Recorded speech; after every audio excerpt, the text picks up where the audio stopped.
The film you're about to see explains how a human being is created and which stages he goes through to come into existence. This film is about you.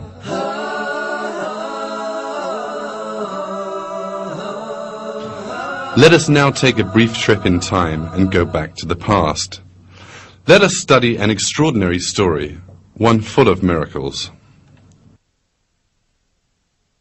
Let us see what a human being once was.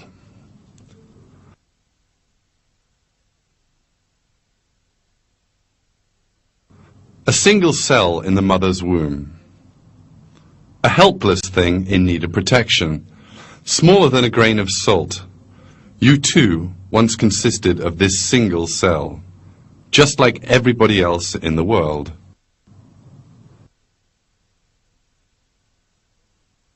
And then this cell divided, becoming 2 cells. Then they divided and became 4, then 8, and then 16 cells. The cells continued dividing. First a piece of flesh emerged. Then this piece of flesh took shape. It developed arms, legs, eyes. It grew 100 billion times larger than the initial cell and 6 billion times heavier.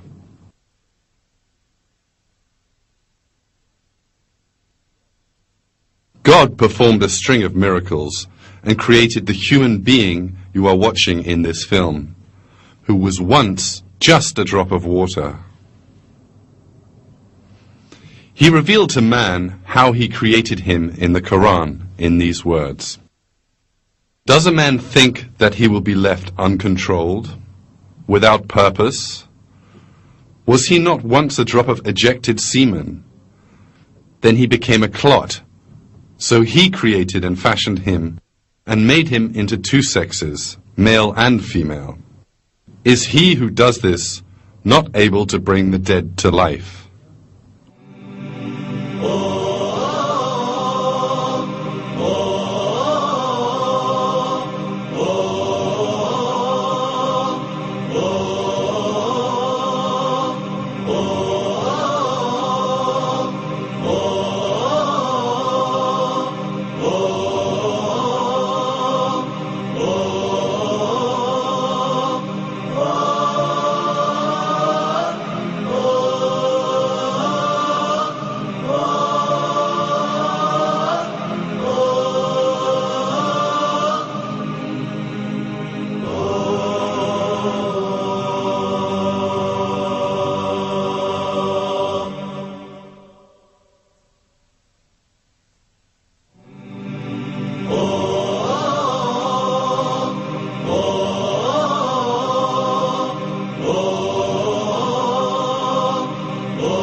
Wrapped up in our daily lives, we are most of the time unaware of the one most important miracle taking place before our very eyes.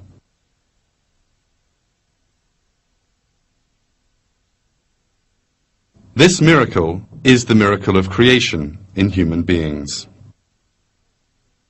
The first miracle of creation begins in a woman's body, in the organ called the ovary, with the maturing of a single egg cell.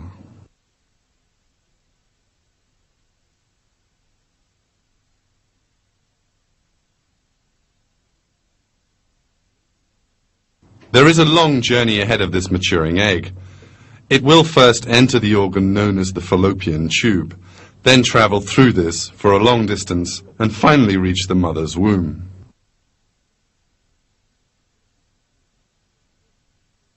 Shortly before the mature egg is released from the ovary, the fallopian tube gets ready to catch it.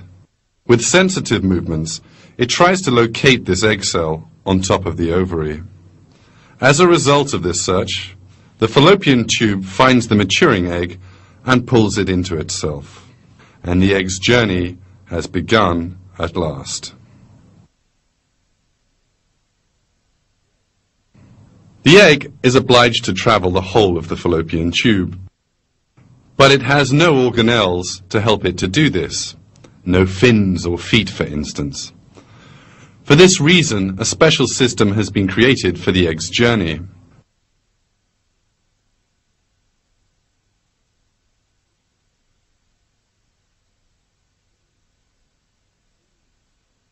Billions of cells on the inner surface of the fallopian tube have been charged with ensuring the egg reaches the womb.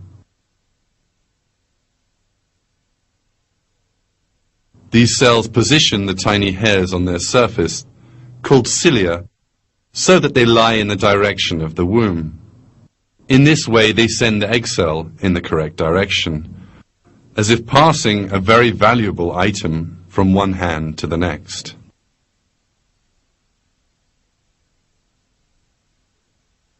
Consider this for a moment.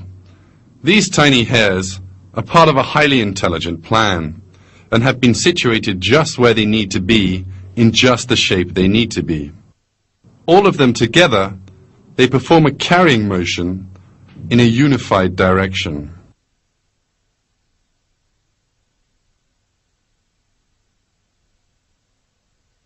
If one part of these cells did not carry out their function, or if they performed their function in different directions, the egg would not reach its target and birth could not take place. God's creation, however, is flawless, and every cell carries out the task assigned to it without error.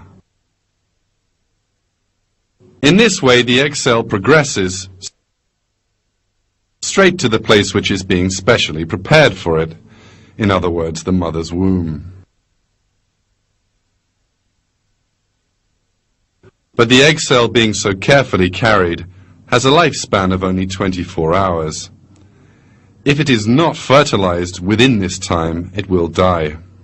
It needs a vital material in order to be fertilized: the sperm, which will come from the male body.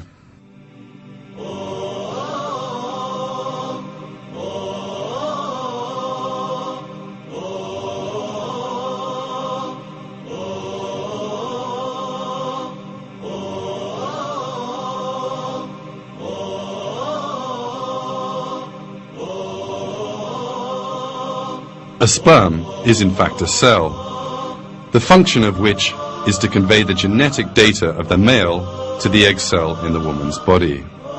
When it is examined closely, sperm looks just like a machine specially designed to carry this load. The front of the sperm is covered with armor. There is another layer of armor under the first, and under this second layer lies the cargo carried by the sperm. In this cargo are 23 chromosomes belonging to the male. All the information concerning the human body, right down to the finest detail, is carried inside the chromosomes. In order for a new human being to emerge, the 23 chromosomes in the sperm have to unite with the 23 chromosomes inside the mother's egg cell. In this way, the first foundations of a person's 46 chromosomes will be laid. The armor system at the head of the sperm will protect this valuable cargo from all danger right through its journey. But the design in sperm is not limited to this. There is a very powerful engine in the middle of the sperm. The end of the engine is connected to the tail of the sperm. The power produced by the engine turns the tail like a propeller and enables the sperm to move swiftly. Since there is an engine in the middle, it will need fuel to make it work. This need has been thought of, and the most productive fuel for the engine, fructose, has been placed in the liquid surrounding the sperm.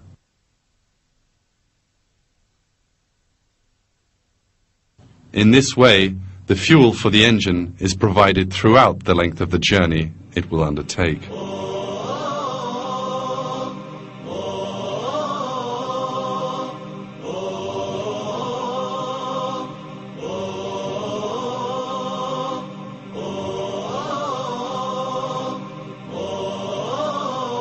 Thanks to this perfect design, the sperms head rapidly straight for the egg cell.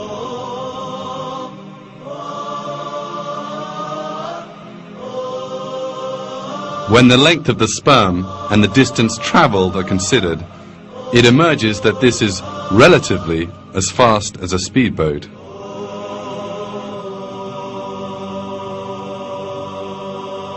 The production of these miraculous engines is carried out in a most expert manner. Inside each of the testicles, the sperm production centers, there are microscopic tubes of a total distance of around 500 meters long.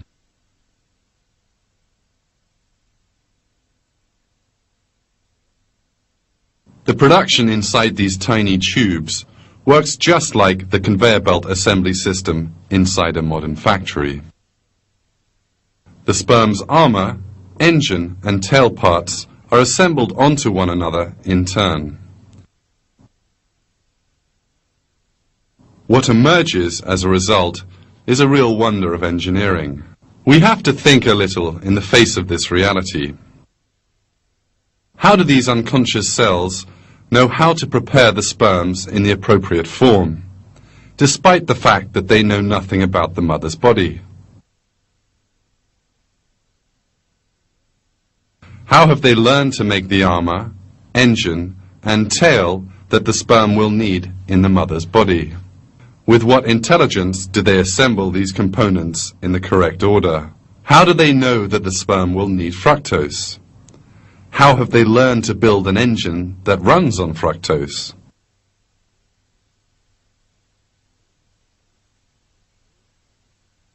There is but one answer to all of these questions.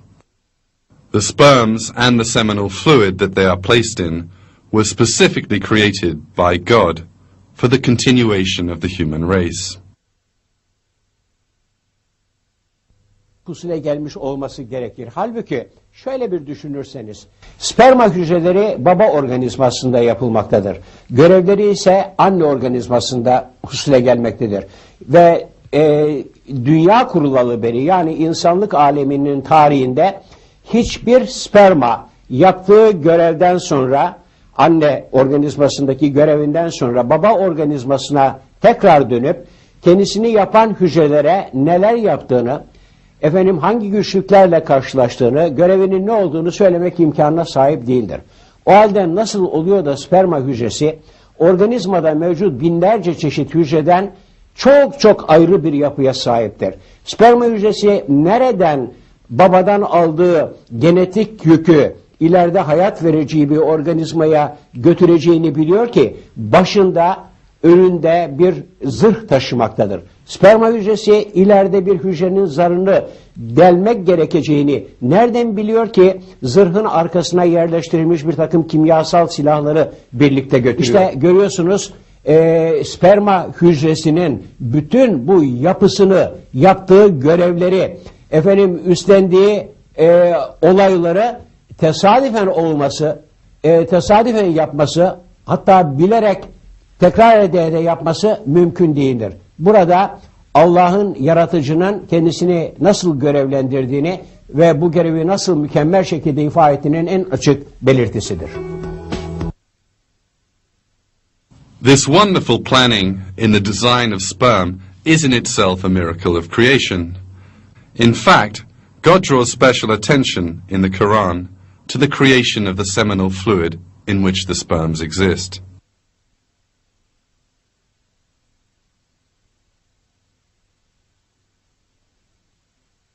It is we who have created you. Why then do you not accept the truth? Have you ever considered that seed which you emit? Is it you who create it, or are we the creator?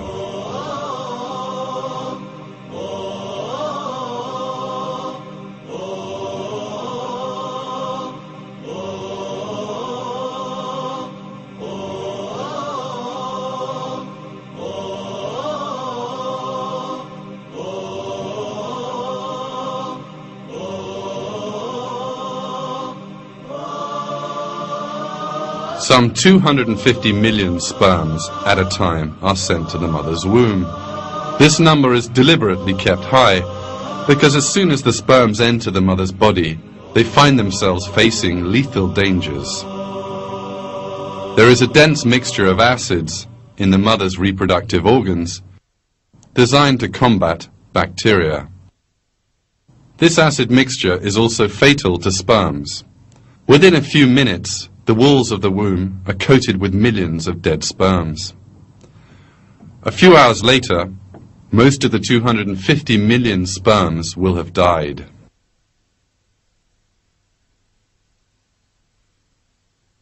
This acid compound, which is most important for the mother's health, is so powerful that it can comfortably destroy all the sperms that enter the womb.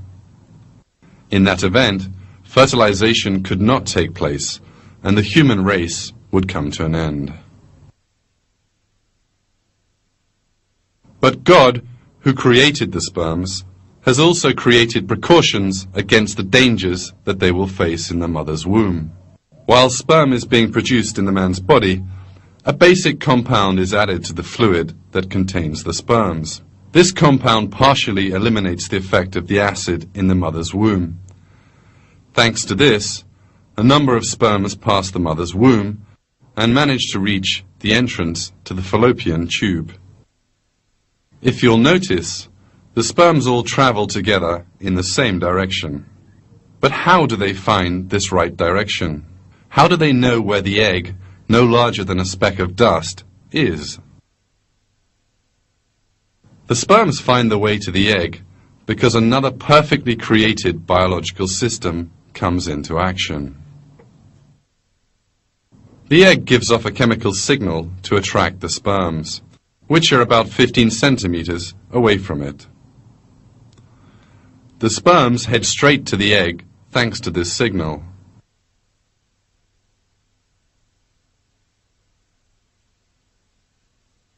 In short, the egg cell, which knows nothing about the sperms and has never come into contact with them before, calls them to it.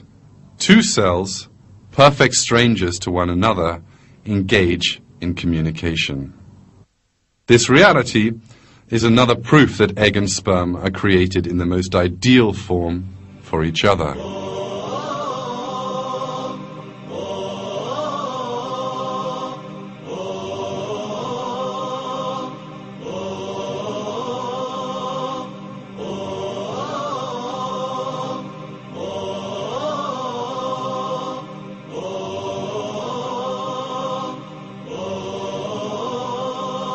Finally, around 100 sperms manage to reach the egg. Yet the race is not yet over, because only one sperm will be allowed inside the egg. So another race begins. There is one particularly important obstacle confronting the sperms. This is a hard protective layer surrounding the egg, which kills off any unwanted microorganisms that may approach it. It is also extremely difficult to penetrate. In order to overcome this obstacle, special systems again are created in the sperm. Underneath the armor in the sperm's head, it houses secret weapons which it has so far concealed. These are tiny dissolving enzyme sacs. These little sacs make a hole in the protective layer by dissolving it, and the sperms can then enter this layer.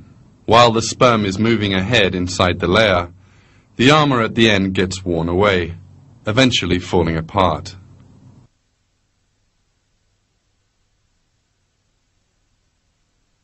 The falling apart of the armor is part of the perfectly functioning plan, because thanks to this, the second set of enzyme sacs inside the sperm can emerge.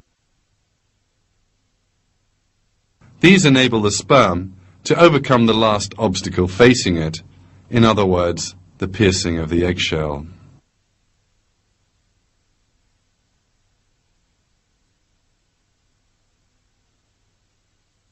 You are now looking at pictures taken by an electron microscope. The sperm has red-colored armor. This armor melts away, and the sperm enters the egg through its shell.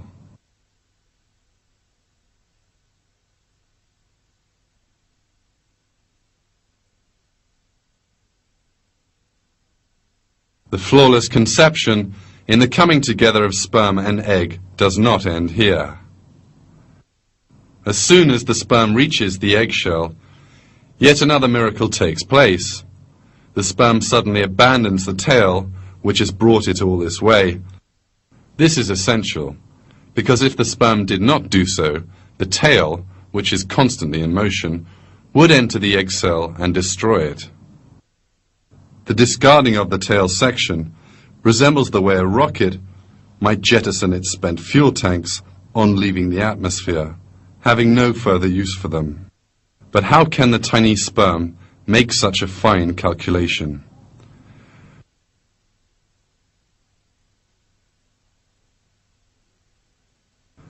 In order for the sperm to be able to make this calculation, it has to know that it has come to the end of its journey, and therefore has no further need for its tail.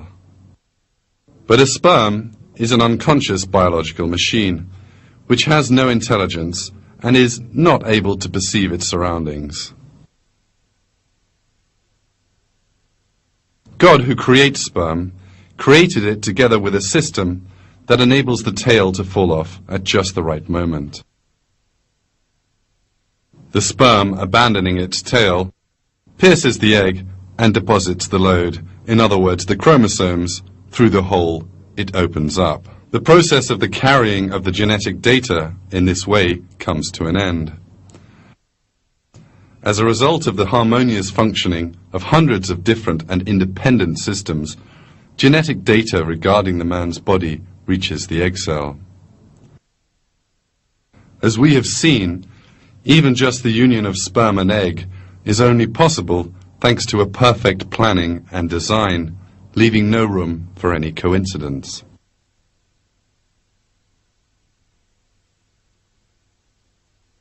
Even if people are not aware of it, the intelligence and planning seen in every part of these events are clear proofs that human beings are created by God.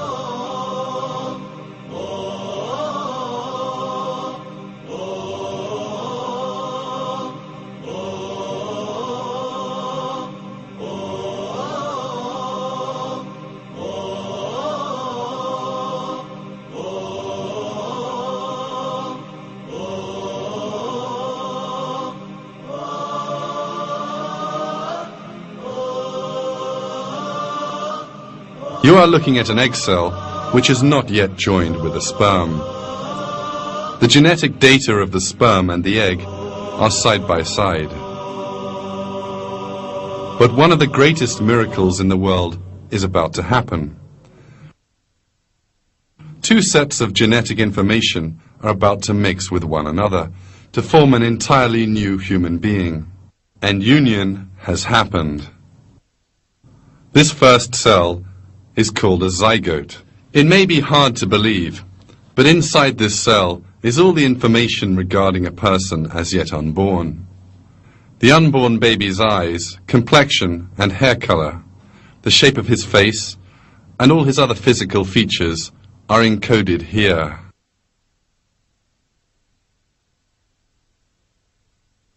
And it's not just his appearance, but also his skeleton, internal organs, skin, veins, and even the shape and number of the blood cells circulating in those veins, and all the other details of his body that are determined here. Everything is determined and written in this cell, from a person's features at age 7 to his features at age 70.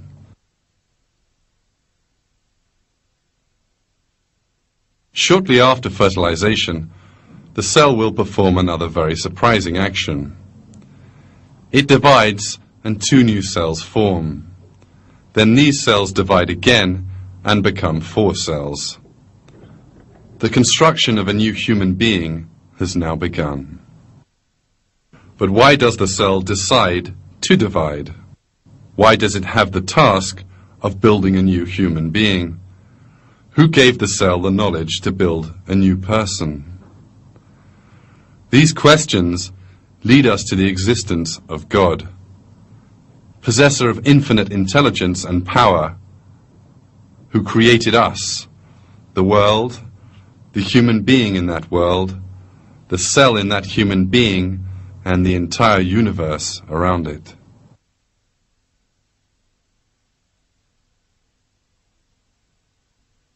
At this moment, you're seeing the journey inside the fallopian tube of the constantly dividing and multiplying cell. This collection of cells is known as a morula.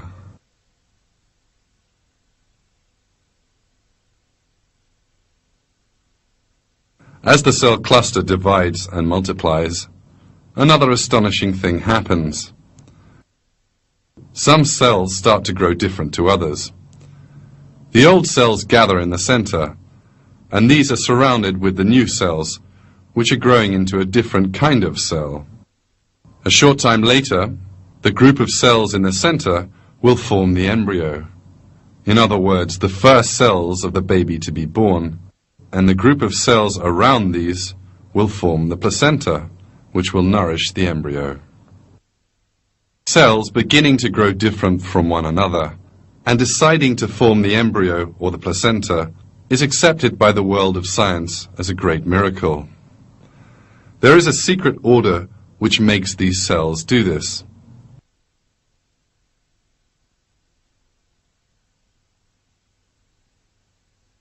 About 4 days after fertilization, the dividing cells reach an area specially prepared for them, that is to say, the mother's womb. In order not to be expelled from the body, they have to cling on to the womb. However, the newly forming embryo is a round cluster of similar cells. It has no special hook or extension to enable it to cling on anywhere. So how does it stick to the wall of the womb?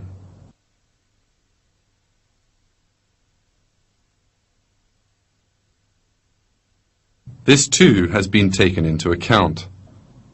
When these cells reach the wall of the mother's womb, a special system goes into operation. What you're now seeing is a cell cluster which has just reached the mother's womb, seen now under an electron microscope. The cells on the very outside give off a special enzyme which dissolves the womb wall.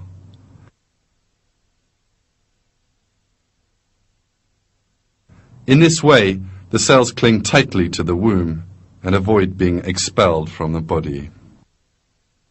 The presence of these cells, which are both in the right place and which release the necessary enzyme, once more reveals the perfection of creation. Thanks to this flawless creation, the cell cluster is buried in the wall of the womb.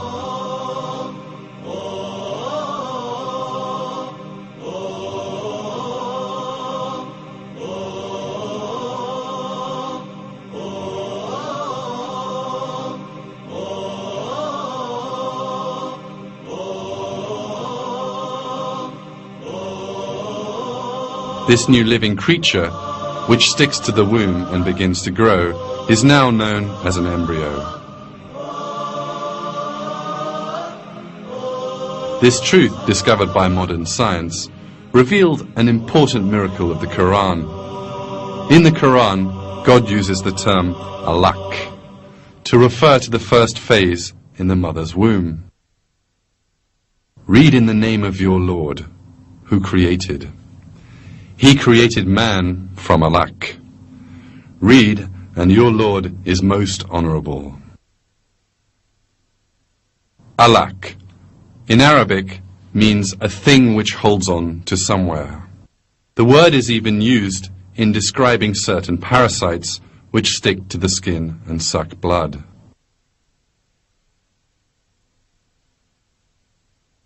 In other words, in the Quran, which was revealed to us at a time when man's knowledge of biology was still very limited, a word is used which exactly describes the embryo in the mother's womb. This proves once more that the Quran is the word of God.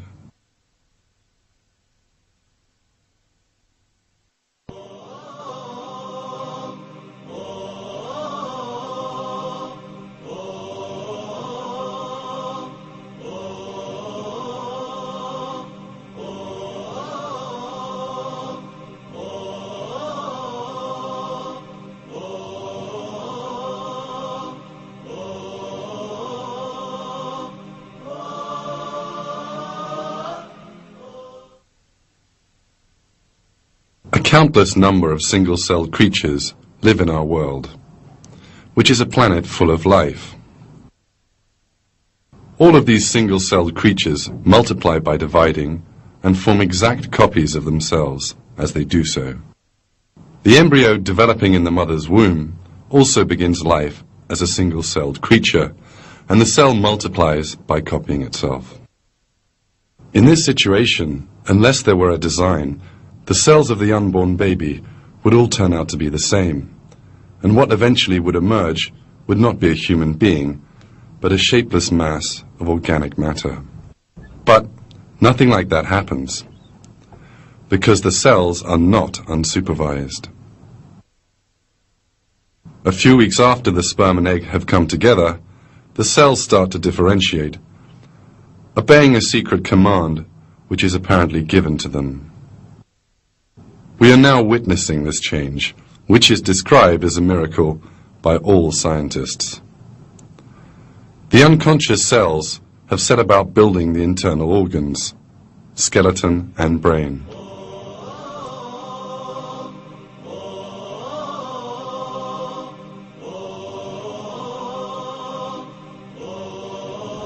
Brain cells have begun to form in these two small gaps. This view you are now seeing, taken under an electron microscope, is the first development of the brain. Brain cells will multiply rapidly here, and as a result of this growth, the baby will possess some 10 billion brain cells. We are now seeing the formation of the brain cells. Every minute, 100,000 new cells are added to this collection. Each new cell that forms behaves as if it knows where it belongs, and which cells it has to make connections with. Each cell finds its own place. Out of an infinite number of possibilities, it joins only to the cell it needs to.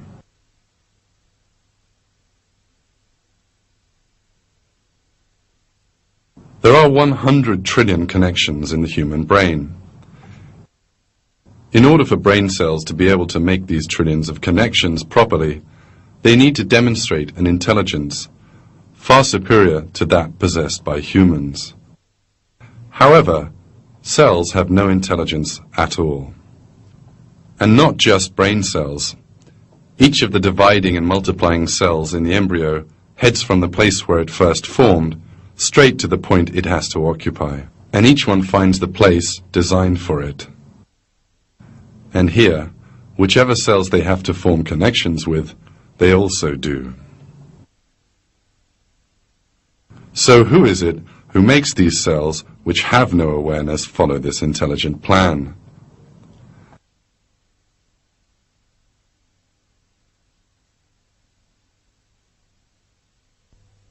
Bir yere gelir, rahme gireceği yeri seçer ve oraya yapıştıktan sonra aynı olan bütün bu hücreler nasıl oluyor da birdenbire bir yerden bir emir almış gibi hepsi ayrı ayrı yerlere göç ederek ayrı ayrı organların oluşmasını sağlamaya çalışırlar. Bu açıkça gösteriyor ki bu aynı olan hücreler, ne yapacaklarını bilmeyen hücreler, bütün genetiği, DNA'ları aynı olan hücreler bir yerden bir emir alarak bazıları beyni, bazıları kalbi, bazıları ise diğer organları teşkil ederler. Construction inside the mother's womb goes on unceasingly.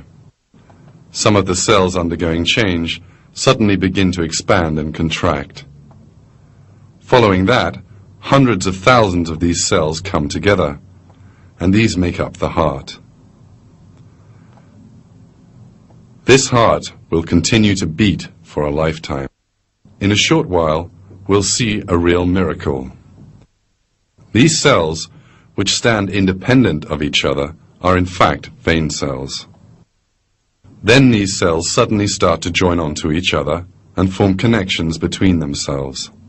And the cells form the veins. Let's see that magnificent sight again.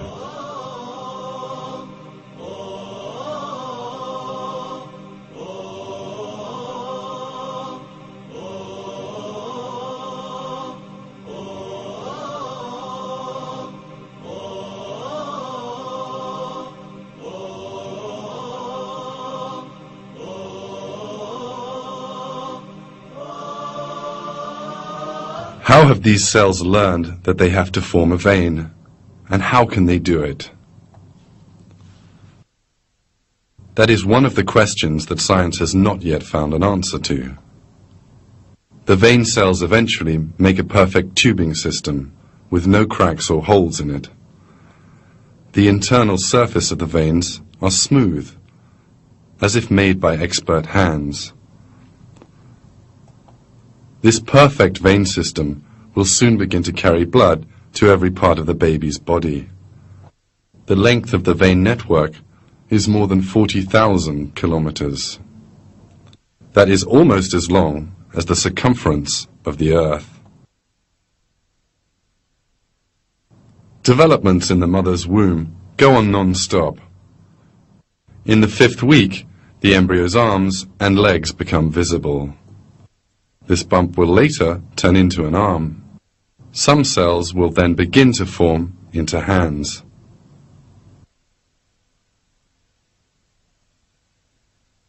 But in a while, some of these cells will do a most surprising thing. Thousands of them will commit mass suicide.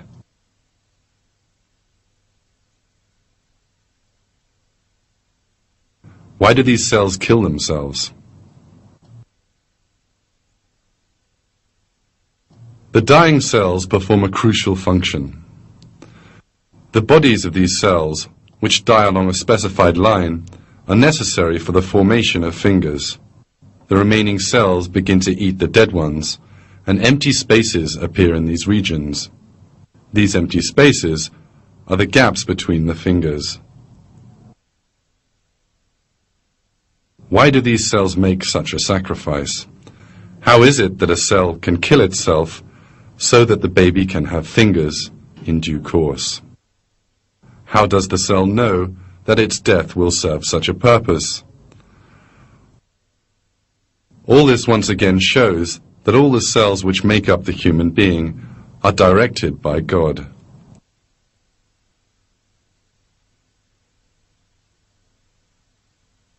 At this point, some cells have started to make legs. The cells cannot know that the embryo will need to walk in the outside world, but still they make legs and feet for the embryo.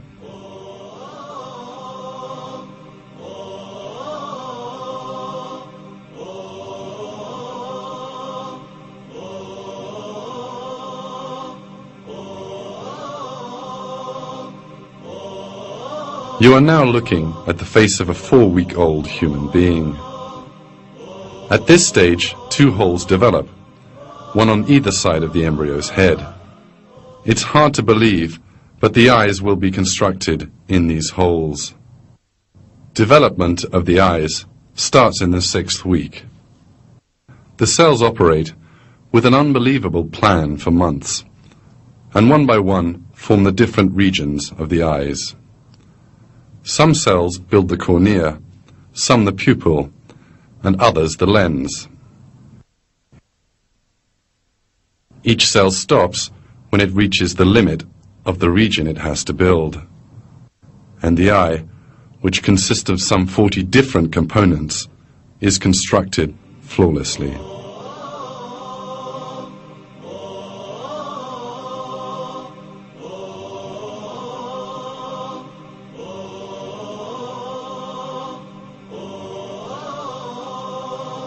In this way, the eye, which is accepted as the world's most perfect camera, is brought into existence from nothing inside the mother's womb.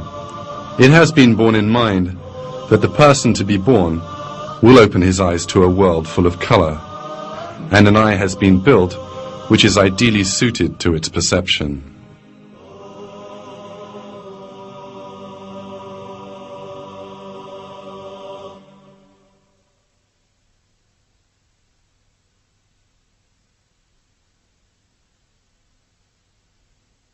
The sounds this as yet unborn person will hear and the music he will listen to have also been taken into consideration. The ears which will listen to that music are also constructed in the mother's womb. These cells make up the finest sound reception instrument in the world.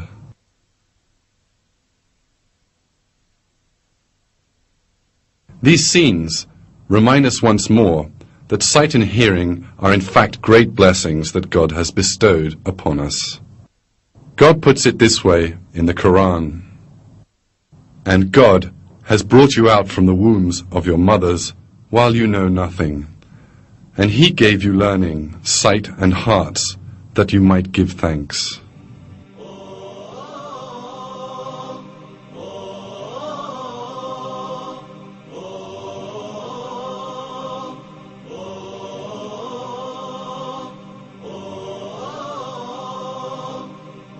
All the information that we have so far given regarding the development of the embryo in the mother's womb has emerged from scientific research in the last 30 to 40 years. And this new information has enabled more new miracles of the Quran to be grasped.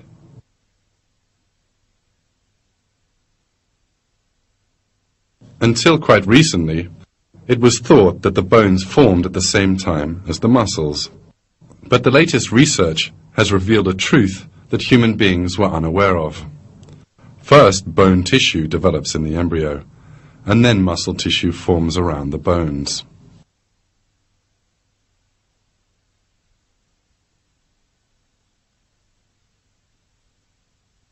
The interesting thing is that this newly discovered fact was revealed 1400 years ago in the Quran.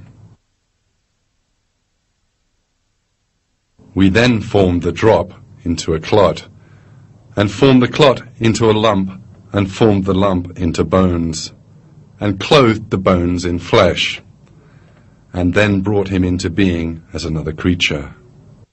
Blessed be God, the best of creators.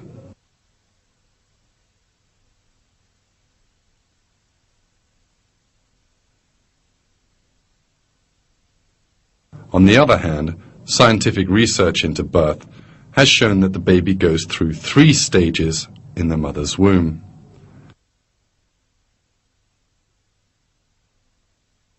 This fact is described in the following way in a textbook on embryology, Basic Human Embryology.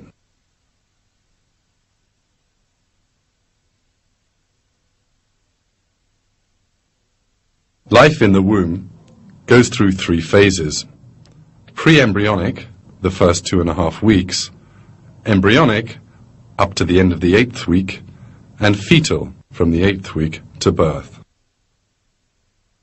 This information, which was come by with the use of modern technology, the result of long years of research, was nevertheless given in the Quran some 1400 years ago.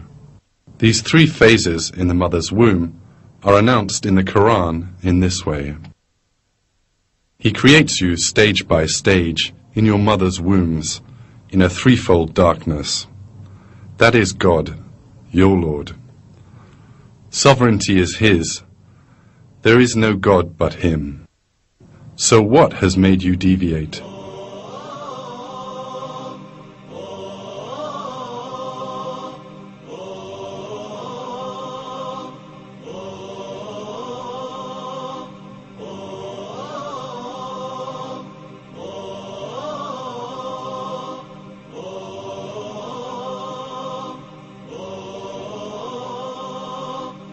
The instrument you can now see on the screen is a medical tool which possesses some of the world's most developed technology. It is a life support system which people in intensive care are linked up to. But this entire room full of high technology pales by comparison to another far more developed system of biotechnology. This superior piece of equipment is the placenta, which surrounds the embryo in the mother's womb and meets all its needs. The placenta is like a kidney dialysis machine, a heart-lung machine, and an artificial liver. It carries out all these functions at the same time. It is a wonderful design which enables mother and baby to live. The cells which make up the placenta recognize the food particles from the millions of molecules in the mother's blood and allows these to reach the baby. Another of the placenta's duties is to protect the embryo. The defensive cells in the mother's body flow towards the womb to attack the growing embryo. But cells on the very outermost layer of the placenta form a kind of filter between the mother's veins and the embryo. They allow the nutrient molecules to pass, but not the immunity cells.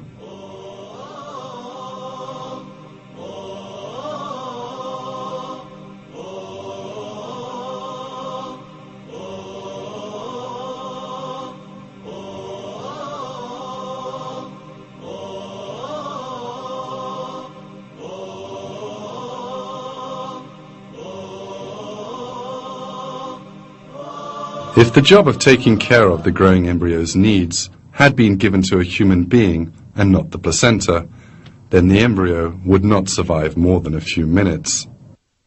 Because mankind does not possess the kind of technology, it would need to calculate the embryo's changing needs and then meet them. The only piece of technology sufficiently sophisticated to carry out this function is the placenta. This cord enables the link to be formed between the baby and the mother's body.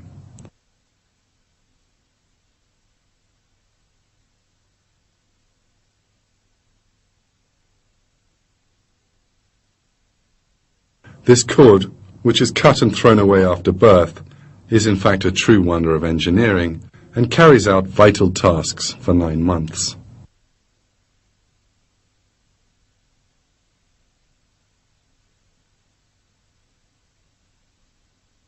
It contains one vein and 2 arteries. The vein carries food and oxygen to the embryo. Thanks to this, the embryo does not drown, even though it lives in a liquid-filled environment and its lungs are full of water. It does not die, even though its digestive system has not yet been constructed and it cannot eat. Both of these 2 basic needs are provided for by the embryo through its placenta. The arteries remove the carbon dioxide and waste food products from the baby's body. Neither the mother nor the embryo growing in her womb are aware of these systems and processes.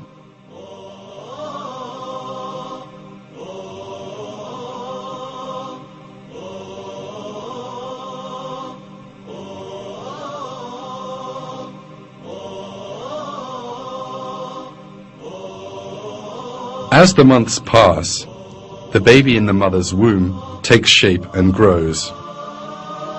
It becomes ready to step into the outer world. The time has now come for the final stage, birth. But there is a great deal of danger for the baby waiting in the mother's womb. The baby will be born by passing through the mother's womb and between her pelvic bones, posing a great threat to the unborn child. But during birth, the baby's head will be squashed in these narrow areas, and its skull will come under pressure. But here again, a special precaution has been taken to protect the baby's health. The bones in the skull of the newborn baby are soft. Furthermore, unlike those found in adults, the bones which make up the skull are not fused together. Thanks largely to this, the bones are able to slide onto one another during birth. The gaps between the bones stop the skull from being crushed during this process. In this way, the baby is born healthily, and its skull and brain come to no harm. In the months that follow, its skull will harden, and the baby will lead its life in a healthy way.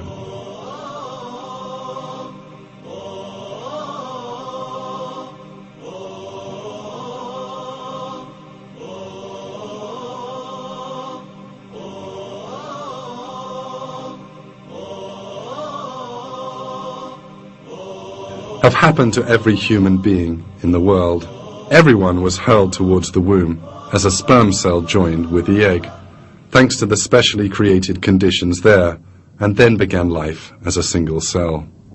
Even before they had the slightest idea of their own existence, God gave their bodies shape and created a normal human being from a single cell. It is the duty of everyone in the world to consider this fact.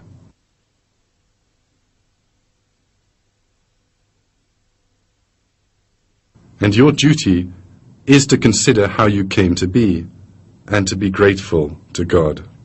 Do not forget that our Lord, who created our bodies once, will recreate us after our deaths, and will hold us to account for the blessing he has bestowed upon us.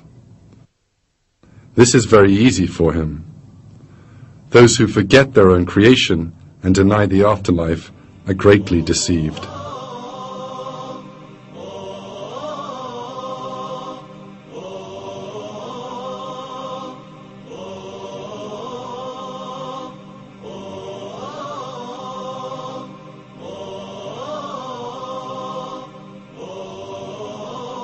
God speaks of these people in the Quran. Does not man see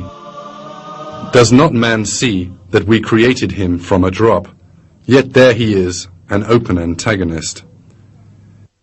He makes likenesses of us and forgets his own creation, saying, "Who will give life to the bones when they are decayed?" Say, he who made them in the first place will bring them back to life. He has complete knowledge of every created thing.